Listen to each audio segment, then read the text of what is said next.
Well, hello and good morning, students. I am your bio teacher Vikas Vatsa from Eklavya Educational Complex. My dear students, I just hope that you all are fit and fine and you are enjoying this very amazing online learning session through this virtual platform. And I also hope that you are strictly following this COVID protocol. So my dear students, in last video I have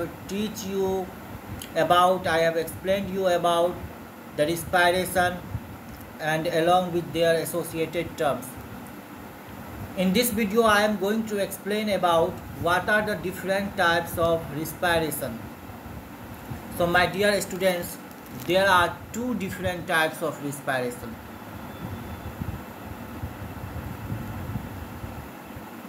There are two different types of respiration on the basis of consumption of oxygen. First one,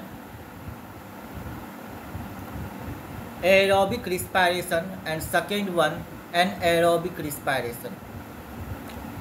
So one by one we are going to study about what is aerobic respiration and what is anaerobic respiration.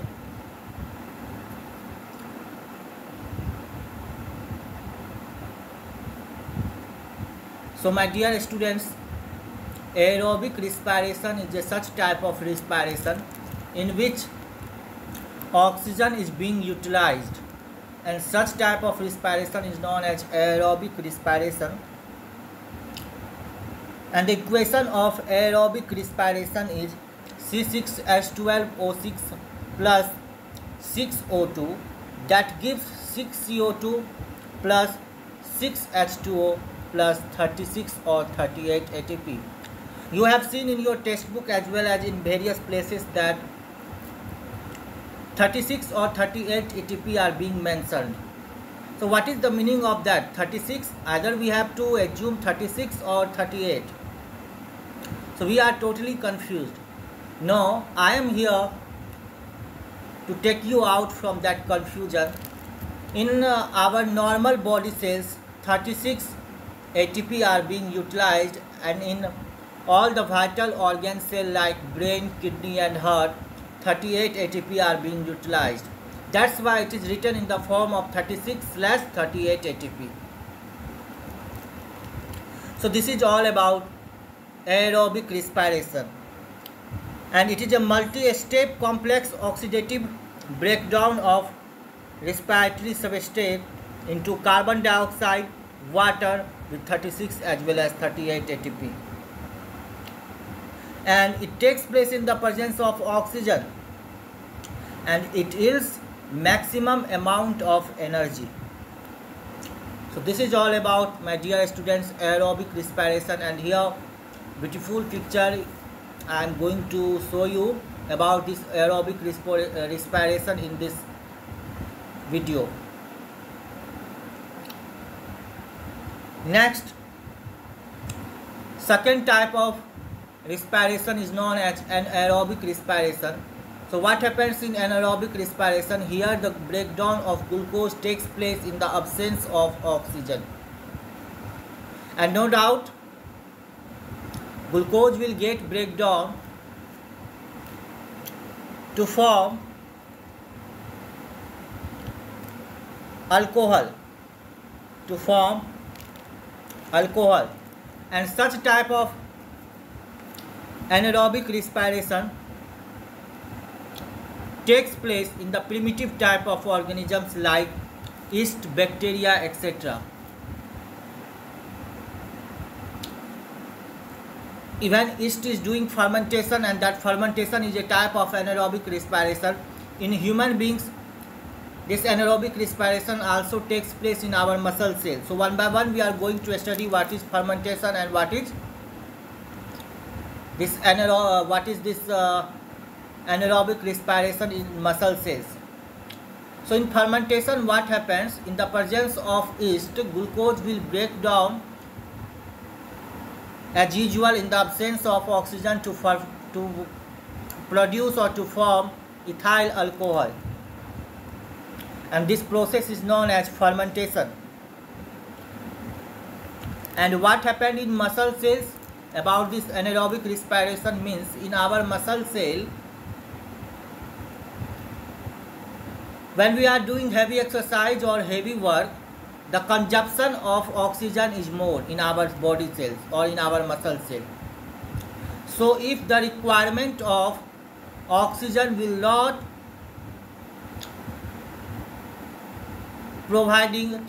provided sufficiently, then in our muscle cells glucose will break down in the absence of oxygen and it will form lactic acid, and the accumulation of lactic acid causes pain in muscle, that is known as muscle cramp.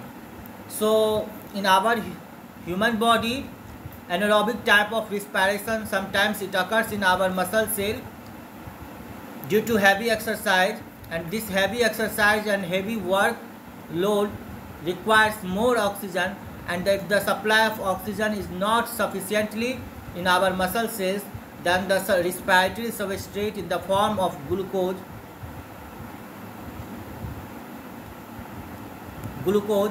get breakdown in the absence of oxygen to produce lactic acid, and this lactic acid causes pain in our muscles, which is known as muscle cramp. So this is all about aerobic as well as anaerobic respiration. I suppose to believe that it is very much clear to everyone. And this whole respiration process completed in 2 steps. First one is glycolysis and second one is Krebs cycle.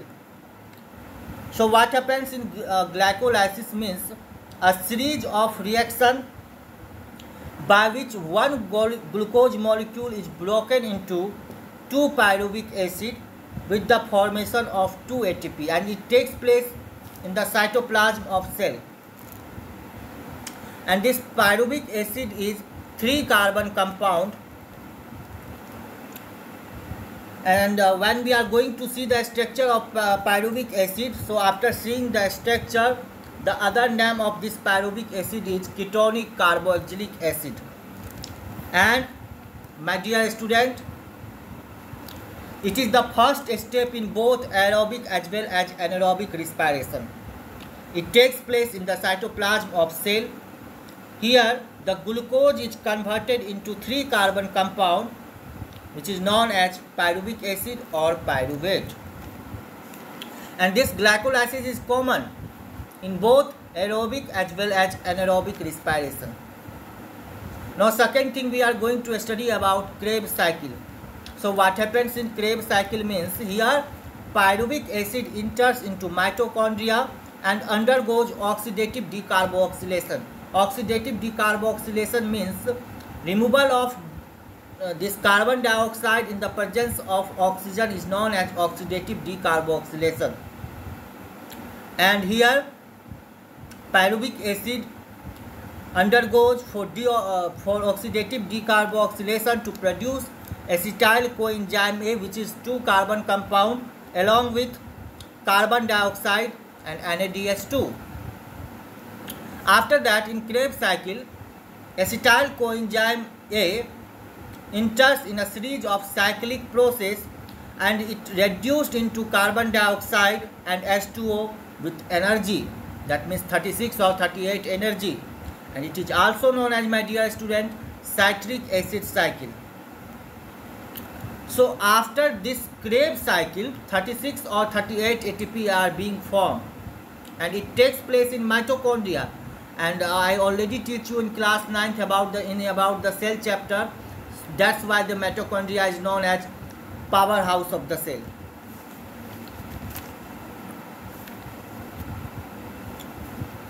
Now we are going to study about the mechanism of breathing.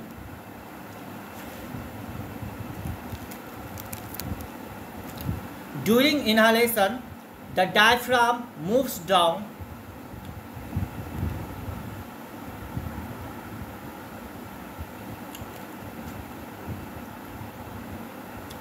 During inhalation, the diaphragm moves down and the rib muscles up and outward. And the chest cavity expanded. So what happened? The pressure inside the chest cavity reduces, and that makes the outside air rushes into the lungs, because the pressure inside the chest cavity is less in comparison of atmospheric pressure. So what will happen? From the atmosphere, air enters inside our lungs. That is the concept of diffusion. Means it is a process in which movement of gaseous particles takes place from its higher concentration to lower concentration area. Now, what happens during exhalation means diaphragm moves up and the rib muscles downward. Due to that, chest cavity contract. Now, the pressure inside the chest cavity is more than the pressure of atmosphere. So what will happen? All the air, all the carbon dioxide rushes outside from the lungs. And this is the concept of mechanism of breathing. And I suppose to believe that it is also very much clear to everyone. Now what will happen during inhalation? The percentage of oxygen during inhalation is 21%, carbon dioxide 0.04%, and water vapor a little. And during exhalation, the percentage of oxygen is 16.4%, carbon dioxide 4.4%, water vapor a lot. And the normal breathing rate of an adult human being is 15 to 18 times per minute, and this is known as breathing rate. Now this is all about the respiration that takes place in human beings.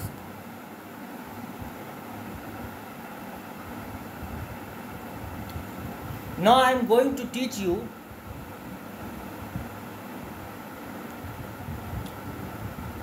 as I earlier briefly explained about how the respiration takes place in plant cell. So plants have stomata, which is bean shape or kidney shape, like this. It is bean or kidney shape, and this bean or kidney shape cell is known as what? Guard cell, and the pore in between the guard cell is known as stomatal pore. And guard cell is again surrounded by a protective cell, which is known as subsidiary cell,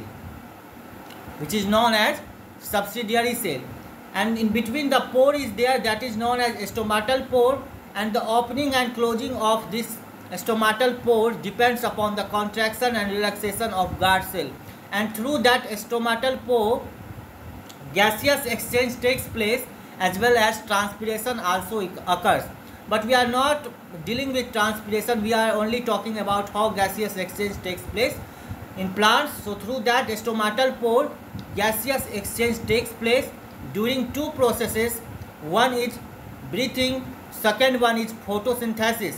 So during photosynthesis, plant take oxygen and release, during photosynthesis, plant takes carbon dioxide and release oxygen, but that is vice versa in the process of breathing. During the time of breathing, plant take oxygen and release carbon dioxide. And in plant also there are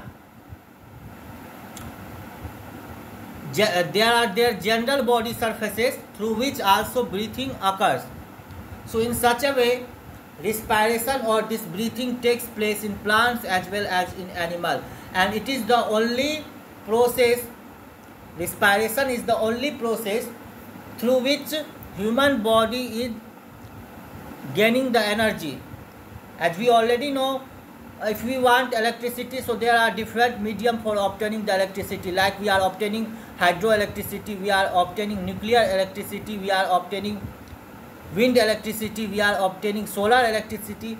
So there are different sources, but in human beings as well as in plants, respiration is the only medium to fulfill the requirement of this energy. And I suppose to believe that this respiration topic is very much clear to everyone. And now I am going to give you the assignment related to these questions, and you have to solve all the questions of this assignment. First question is, does respiration is totally dependent upon breathing? Second question, what is difference between aerobic and anaerobic respiration? Draw a neat and level diagram of human respiratory system and explain about their structure. Third, what is fermentation and what is what is muscle cramp? Next question is, explain the mechanism of breathing. Moving to the next question, how respiration takes place or how breathing takes place in plants. So that's all for today's video class. We shall meet on the next video class very soon, and up to that you have to complete your homework, you have to revise your portions, as well as you have to remember all the portions. So just take care of yourself and your family member, and strictly follow this COVID appropriate behavior. That means you have to wear the mask if you are going outside, wash your hand regularly, frequently sanitize your things, don't step out your feet from your home, eat the food that is being cooked in your home by your mother. So these are some general instructions that you have to follow, my dear students. Thank you so much for your nice cooperation in the class. Thank you.